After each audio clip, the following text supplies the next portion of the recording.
Okay, explanation two of elderly care setup.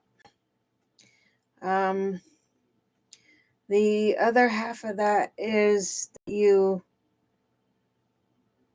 have to set up your house so it functions for you and your staff, which I mean, um, have a duty list handy so they could go over it. Um, so it would be exact as to what your needs are, how you wish to have things done in your home, how you wish to be treated, um, what is expected of them, where things are, things of that nature. Trust me, that makes life a lot easier for people to uh, be able to service you as well as they can. Um, the third thing about setup is to make sure that how you pick things is really how you want them. I mean, you have to lay it out in detail for people to understand. As far as people that come in your house, they have to understand how you want things done as to daily routine.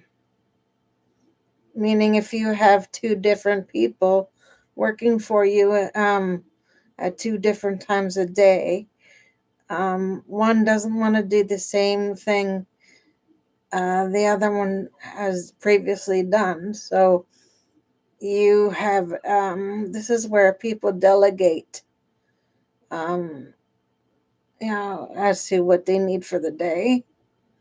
Um, Maybe somebody comes in for um, like 5 hours. In those 5 hours, things have to be specified as to what needs done, so that that someone gets to use up the whole 5 hours.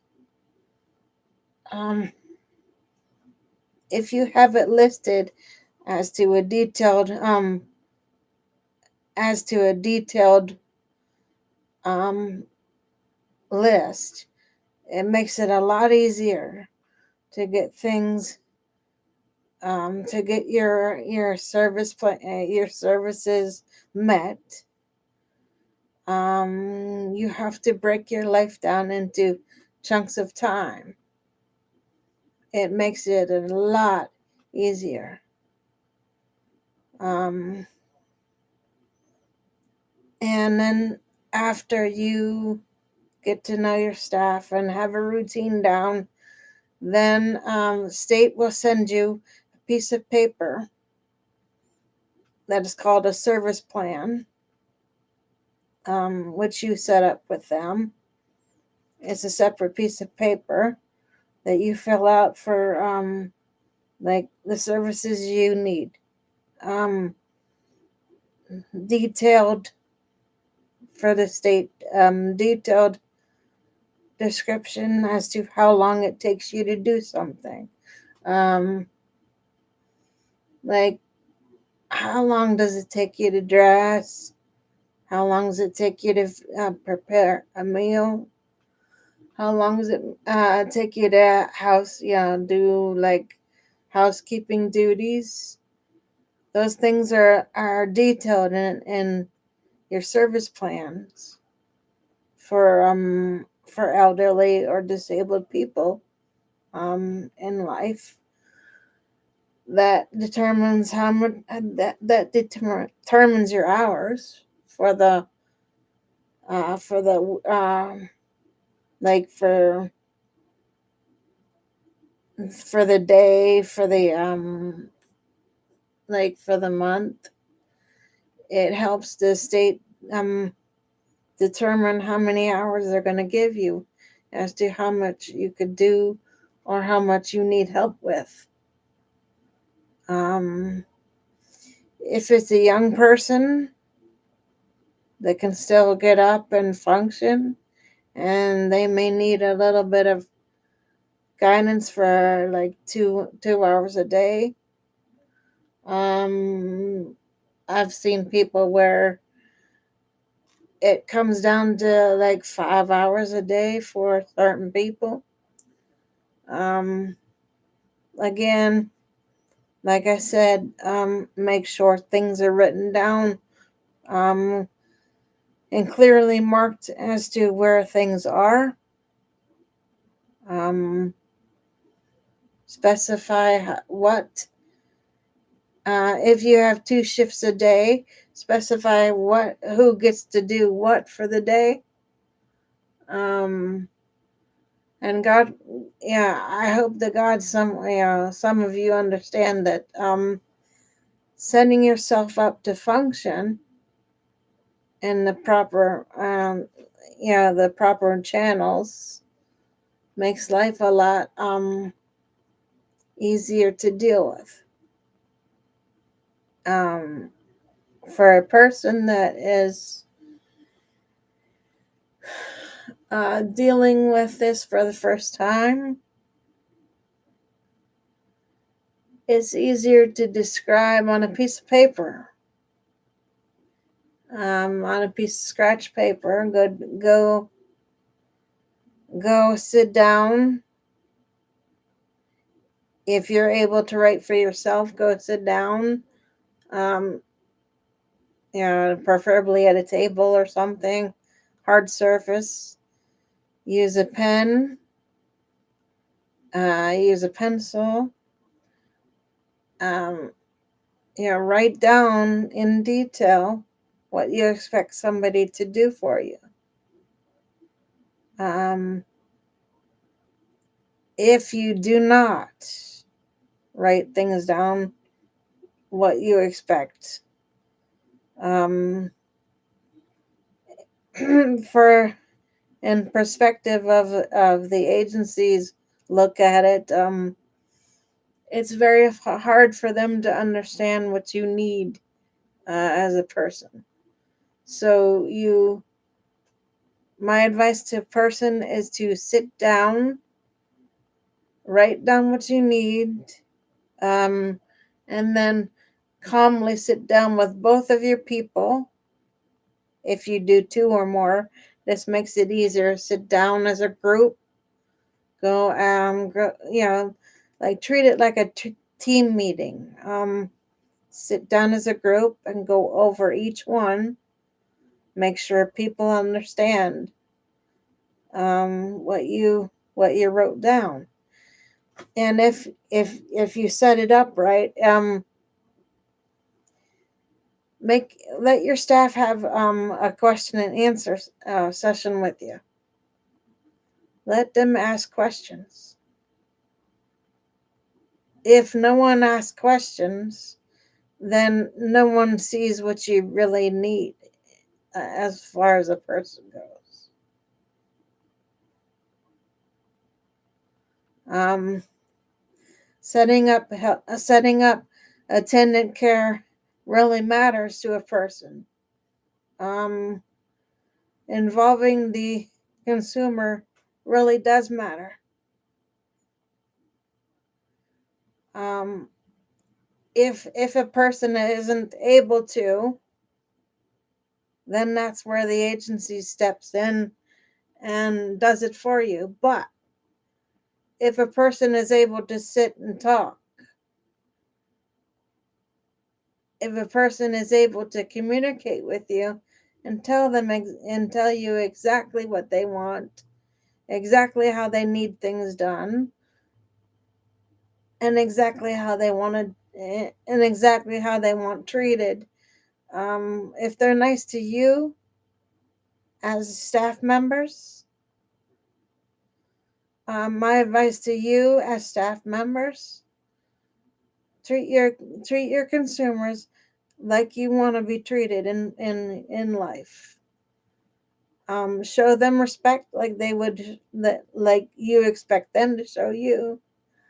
um, clients clients have a lot to offer a person if they're given the opportunity to.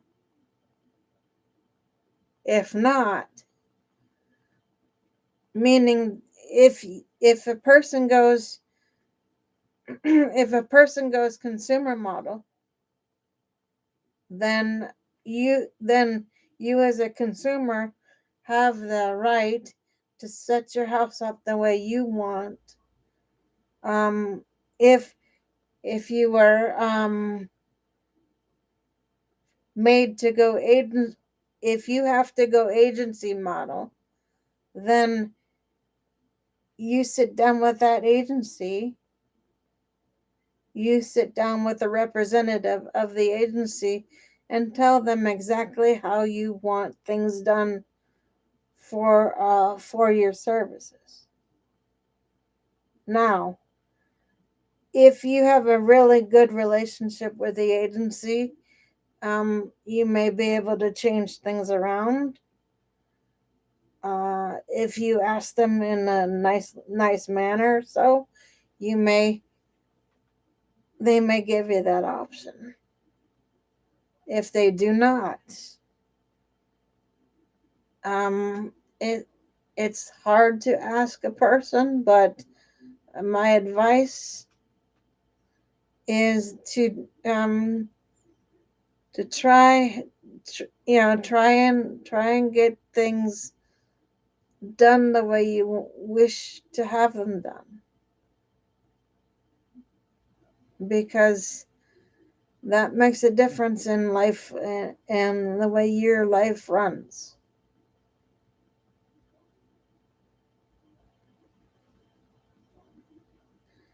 And if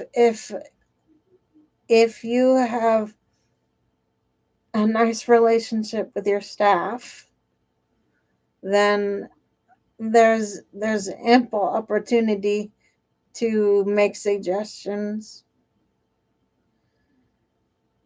And if your agency, make a lot of phone calls if you have to. um, if you have a situation that you need to bring to somebody's attention, make a lot of phone calls. um,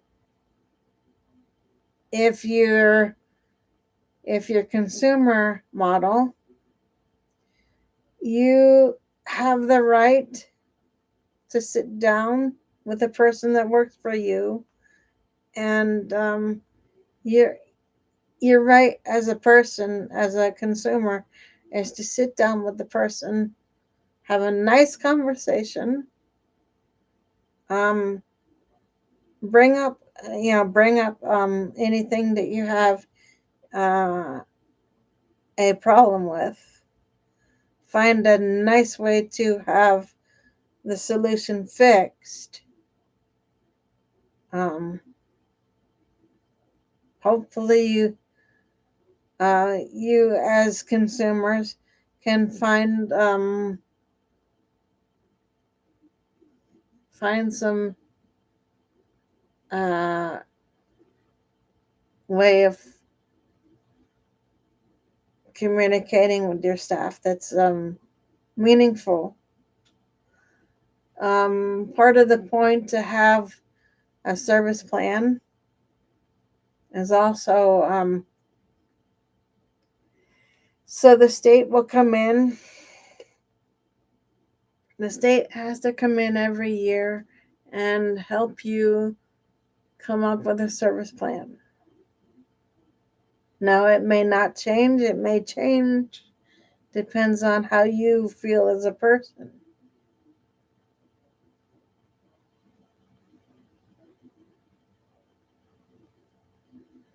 Um, this one, uh, this one is a real tough one for people to accept. When someone when someone makes a choice to go consumer model, let's say, for example, A is that person goes from agency to consumer model. Now, agency is a lot different. The same thing, the same, your service plan still stays the same, but like I said, consumer model and agency are a lot different. Um, they both have to use the same service plan, but again, they're set up differently.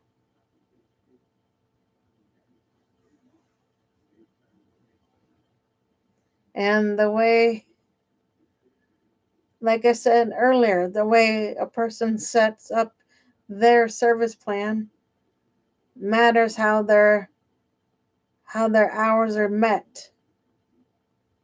Now, if you think as a consumer that your hours aren't being met, then my suggestion to you is get hold of your state. Um, let them know that you need to make a change to something. Um, that is the easiest way to go about getting things done, is if you ask the state for help, or if your agency model, call your agency and ask them to send somebody out to sit down and revise your care plan. It matters. It matters how things are set up. And it matters if it's set up right, it functions right. Now, what I mean by that is if you if you're a consumer's advocate, um, from taking someone from a nursing home and putting them into a apartment building is it can be done in life, but there is another process for that. You have to go, because I've done some of that also. Um, for years, for 5 years, I took people out of nursing home, set them set them up in their own house, up in their own apartment buildings with attendant care. Now, that takes 6 months to a year to set it up right for a person.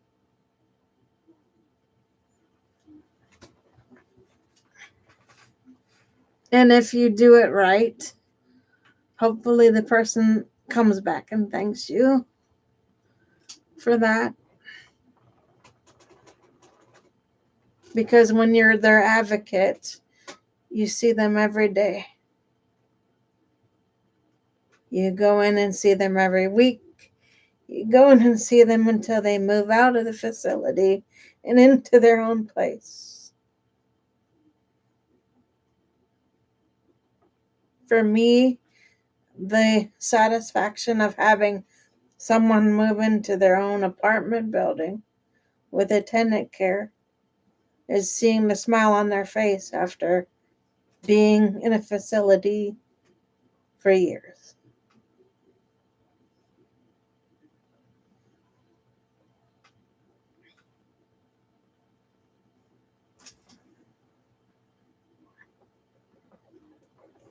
I hope this I hope this video I hope this video um helps you understand setting up attendant care a little bit.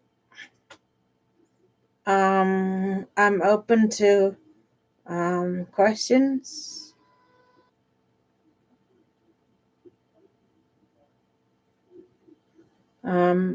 Please leave me comments.